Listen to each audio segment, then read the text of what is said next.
another video for today. At for today's video ay may i-share ko sa inyo, which is yung nito kong pinagkakaabalahan bukod sa pag-video, bukod sa pag-check ng papel and all. At ito ay ang mini sewing machine. Ayan, bumili ako sa Shopee ng sewing machine na maliit. So, I think maganda to para sa mga beginner o yung nagsisimula pa lang sa pagtatahe. Kasi isa sa pangarap ko ay matutong manahi sa makina. Kasi yung lola ko, nakita ko dati, meron siyang nakita ko dati lola ko na meron siyang tahian o yung makina na pantahian. Kaya sa tingin ko, ito muna para sa ganon, maitry ko kung magugustuhan ko nga ba magtatahe. Para maitry ko kung magugustuhan ko nga ba yung pagtatahe o hindi. So, eto, ilalagay ko na lang yung link sa baba. So, check nyo kung interesado kayo dito.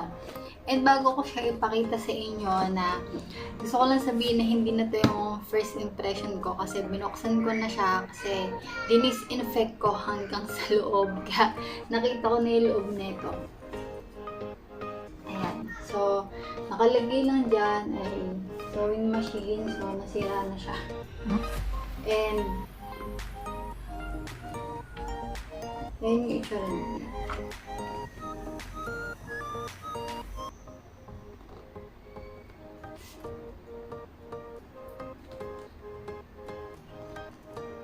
Ayan. So, meron ditong mga free daw, sabi niya. Meron dito, sabi, may free na, ayan. Ito yung mga free niya. Ayan. Ito yung mga free niya. Bukod sa pagtatahe, marami pa akong gustong itry sa buhay ko. Isa na doon yung pagboborda, isa na din pagboborda o embroidery ata sa English yun. Tapos yung paggaganchilyo kasi lahat ng yon pati to nakita ko sa lola ko.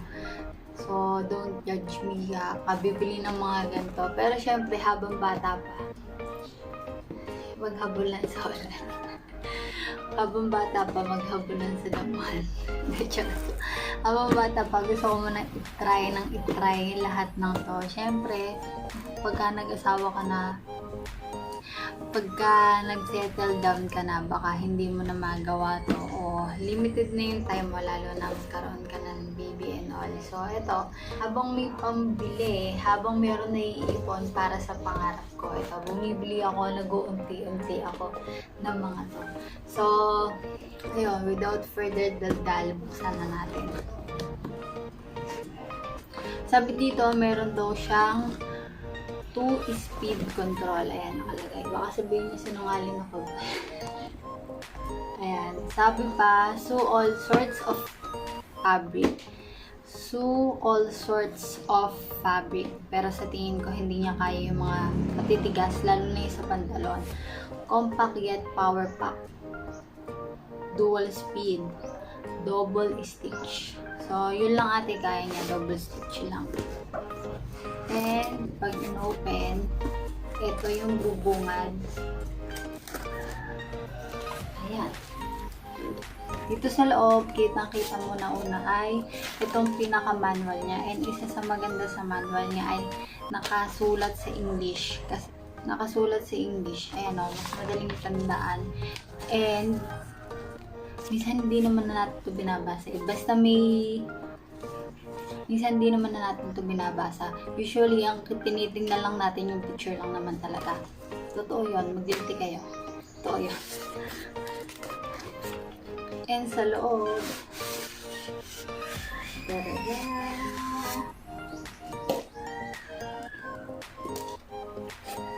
ito pala muna. So, ito yung free niya. Ito ata yung tinatawag na bobbin. So, meron siyang 4. Ayan, meron na rin siyang free na black. Tapos, meron siyang free na white. Tapos, yung kanyang pinaka-needle, meron siyang free na needle. And meron nakasulat sa kanya na number. So, hindi ko makita kaya wag na. Tapos, ito ate sulutan ng tawag doon. Ito ate sulutan ng sinulid para mas mapadali buhay mo. Ayan. And then, yung dalawa pang libreng bobbin na lalagyan mo pagka yung gusto mong kulay. Ayan yung lalagyan. Ito yung kanyang sewing machine. So, sa gilid, meron nakalagay dito. Tingnan natin. So, unang-una, andito yung pinaka-foot. Nagalat. So, unang-una, ito yung foot pedal. So, ang ginagawa sa kanya, syempre, foot pedal. Hindi siya yung pinipedal na gano'n. So, ang ginagawa, aapakan mo siya. Ayan, unti lang yung pinaka-ano. Ganyan lang. Next, ay, ito yung kanyang pinaka-charger. O, kaya, ito yung kanyang power brick. Ayan. And then, wala nang iba, yun lang. So, nakalagay. So, ito na yung pinaka-sewing machine. Ayan. Ayan. Meron lang nakalagay sa kanya, CPLA. At ang kulay niya ay violet and white. Well, yun lang naman ata yung available na kulay nito. Pati ata yung tigbo 1.7 yun lang. And, ayan, meron siya ding libre ditong sinulid or yung sa bobbin. And then, ayan. Ito yung power button o yung on and off. Syempre, nakalagay naman dito. Ayan. Nakikita nyo ba? Ayan yung on and off. Ayan. Syempre, pagka o-on nyo, ipapress nyo. And then, pagka o-off nyo, ipapress nyo ulit. Ayan. Pinagkaiba niya. Ito yung on. Ito yung off.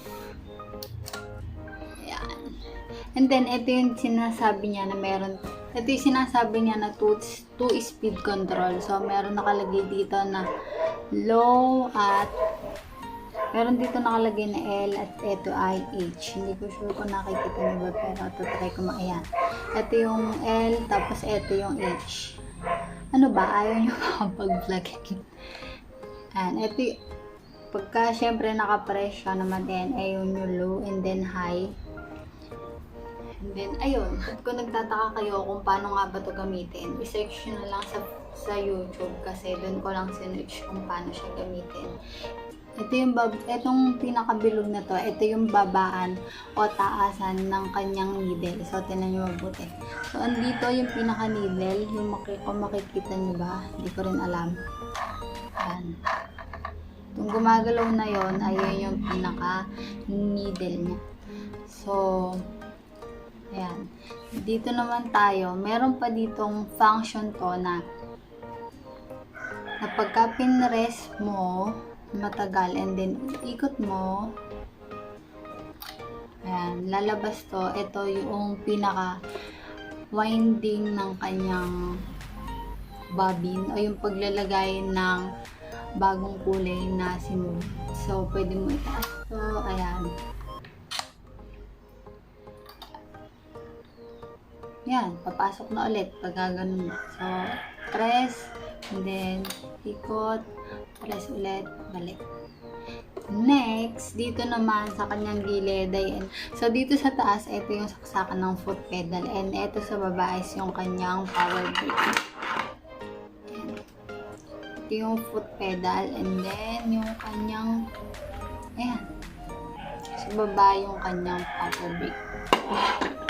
And then, punta naman tayo sa baba. Dito sa baba na to ay lalagyanan ng battery. So, yung battery niya ay AA. Bumili ako ng 4 na AA kasi 4 na AA itong mga to.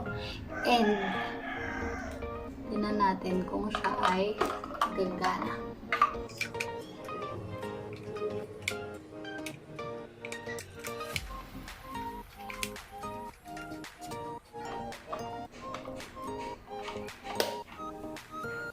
ang gagawin natin ay i-on. Oh my God.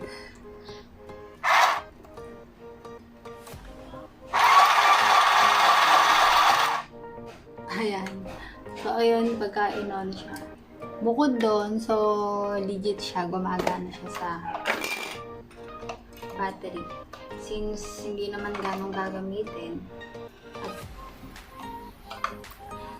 since, sa bahay naman, hindi naman lalabas, pwede naman na yung power break para tipid. Kasi, ito, pang emergency kasi namin itong battery ito. So, baka mapagalitan pa ako ni Kuya. Tinry ko lang. And then, dito naman tayo, munti ka na makalimutan. Dito naman ay lalagyan ng kanyang isa pang bobbin, which is, nakalagay dito yung puti, since puti yung andito, kasi nga double stick siya. So, mag-i-insert na lang ako ng picture kung paano nga ba yung double stitch. Siyempre, tingnan natin kung gagana nga ba siya. So, itry natin kung gumagana o kaya nga ba niya magtahi. So, siyempre, itry naman natin kung gagana ba siya sa real na pagtatahi. So, mag-i-insert ako ng video.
Ayun na nga guys, para sa video na to. At syempre, kung gusto nyo, interesado kayo sa sewing machine na yun, ilalagay ko na lang sa description box yung kanyang link. So, murang halaga, I think 300 pesos or less than 300 pesos lamang yon.